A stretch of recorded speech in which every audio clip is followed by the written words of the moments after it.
நீங்கள் ஒரு லேண்டை வாங்கிட்டீங்க, இப்போ வீடு கட்டுற ஐடியாவில் இருக்கீங்கன்னா, நான் இந்த வீடியோவில் சொல்ல போகிற 5 பாயிண்ட்டை நோட் பண்ணிக்கோங்க.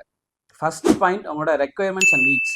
உங்களோட ரெக்குயர்மெண்ட் 2 பெட்ரூம் போதுமா, இல்லை 3rd பெட்ரூம் தேவைப்படுதா, ஓப்பன் கிச்சனாக கொடுக்கலாமா, அது செப்பரேட்டாக ஒரு டைனிங் கொடுக்கலாமா, இந்த மாதிரி உங்களோட எல்லா ரெக்குயர்மெண்ட்டுமே நோட் பண்ணிவிட்டு அது பிரகாரம் நீங்கள் பிளான் பண்ணுங்க. செகண்ட் பாயிண்ட், உங்களோட பட்ஜெட். உங்களோட பட்ஜெட்டை நீங்கள் எப்படி பிளான் பண்ணணும் அப்படின்னா, உங்களோட ரெக்குயர்மெண்ட்ஸ் எல்லாத்தையுமே மீட் அவுட் பண்ணுற மாதிரி உங்கள் பட்ஜெட்டை நீங்கள் பிளான் பண்ணிக்கணும். மூணாவது பாயிண்ட், உங்கள் வீட்டோட டிசைன். உங்களோட டிசைன் வந்து அழகாகவும் இருக்கணும், உங்களோட டே டு டே லைஃபுக்கு சூட் ஆகிற மாதிரி, செட் ஆகிற மாதிரி இருக்கணும். நாலாவது பாயிண்ட், வென்டிலேஷன் அண்ட் சன்லைட்.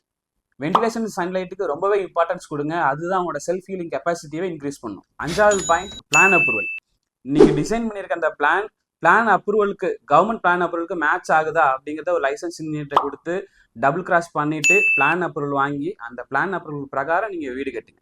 இந்த 5 விஷயத்தையுமே நீங்கள் மனசில் வச்சு வீடு கட்டும் போது உங்களுக்கு ஒரு சிறப்பான வீடு அமைந்திருக்கும் அப்படிங்கிற எந்த விதமான சந்தேகமுமே இல்லை. இந்த மாதிரி யூஸ்ஃபுல் இன்ஃபர்மேஷன் நீங்கள் தெரிஞ்சுக்கணுன்னா அன்பு பில்டர்ஸை ஃபாலோ பண்ணிக்கோங்க.